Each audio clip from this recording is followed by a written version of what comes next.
Indonesia tanah airku, tanah tumpah darahku. Di sanalah ku berdiri, jadi panggung Indonesia kebangsaanku, bangsa yang tanah air.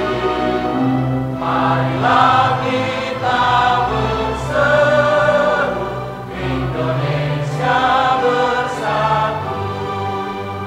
Hiduplah tanahku, hiduplah negeriku, bangsaku, rakyatku semuanya.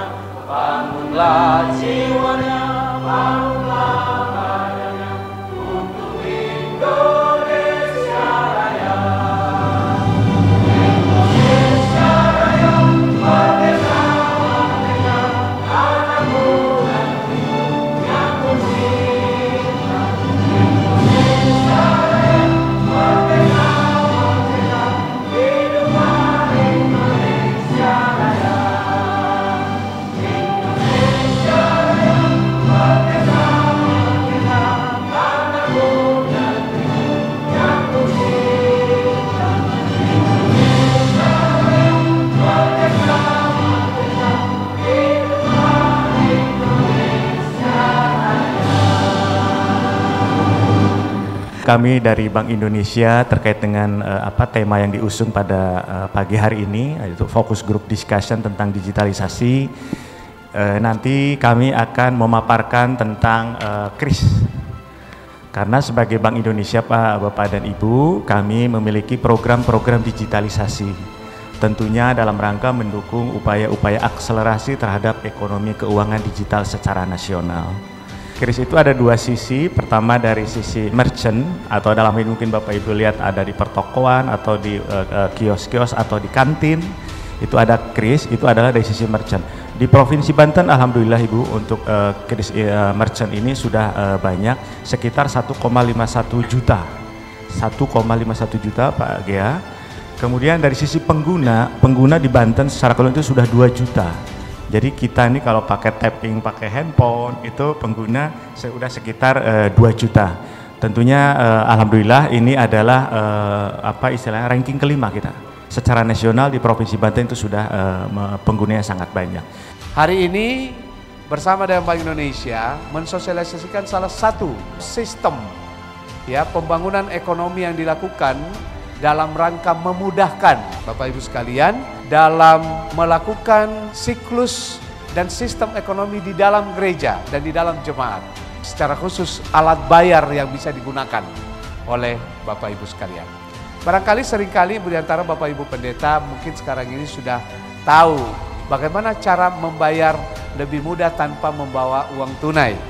Ada mungkin yang pakai OVO, ada yang pakai Dana, ada yang pakai kartu kredit. Lalu kemudian sekarang ini kan dalam perkembangan digitalisasi harus dipikirkan terus-menerus cara mudah.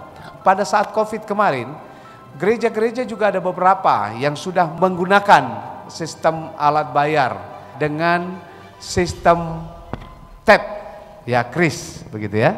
Nah, di gereja-gereja itu sudah banyak ya. Lalu menyampaikan persepuluhan, tidak perlu lagi harus bawa amplop, ya kan begitu ya. Sebenarnya ini lebih efektif dan dalam proses penataan manajemen gereja, manajemen keuangan khususnya, jauh lebih baik dan jauh lebih terampil. Pelaporannya juga jauh lebih baik karena semua tercatat ya Bapak Ibu. Nah Bapak Ibu sekalian, di dalam gereja juga mungkin ada pembangunan ekonomi jemaat, ada UMKM. Nah itu bisa dilengkapi juga dengan alat bayar yang sangat mudah.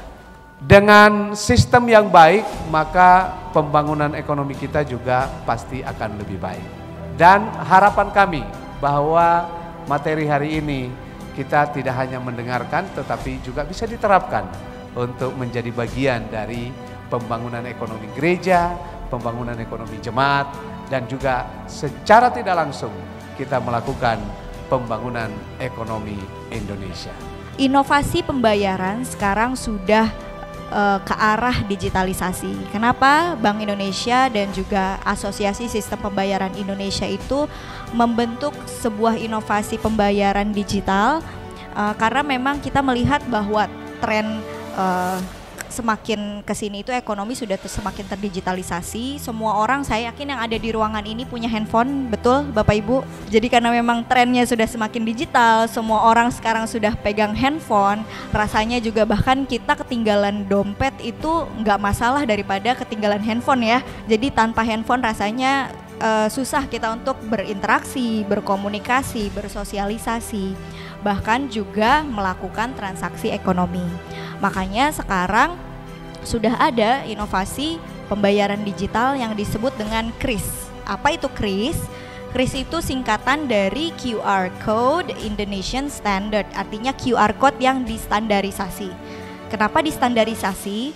Kalau Bapak Ibu ingat dulu awal mulanya muncul Gojek ya, dengan aplikasi pembayarannya, kemudian juga aplikasi pembayaran lain misalnya OVO dan lain sebagainya, Dana. Ketika kita mau melakukan pembayaran, kita tidak bisa menggunakan aplikasi yang berbeda gitu. Kalau di Tangerang saya yakin secara ekonominya sudah sangat digital ya. Saya juga yakin Bapak Ibu juga sudah tahu KRIS itu ada kodenya, bentuknya QR code. Nah, di situ kalau ada merchant yang punya kode KRIS tersebut, nah itu bisa melakukan transaksi tersebut. Sangat mudah Bapak Ibu dengan adanya KRIS karena kita cukup dengan handphone. Tapi jangan lupa di dalam handphone, di dalam aplikasi, baik itu digital payment dari non-bank maupun bank, harus ada apa Bapak Ibu? Saldonya. Kalau nggak ada saldonya kita nggak bisa transaksi ya, betul ya Bapak ya? Iya seperti itu. Sekarang inovasi pembayaran digital juga sudah masuk ke rumah ibadah. Saya yakin di gereja-gereja juga sudah banyak ya Bapak Ibu yang sumbangannya begitu dilakukan secara non tunai ya. Jadi dari sisi organisasi keagamaan, baik itu gereja, DKM ya untuk masjid, pura dan lain sebagainya, tetap bisa masuk sedekah karena tadi ya ingin memakmurkan jemaat. Tapi juga dari sisi ibadahnya juga tetap jalan. Nah itu dia inovasi yang bisa disinergikan dengan kegiatan keagamaan.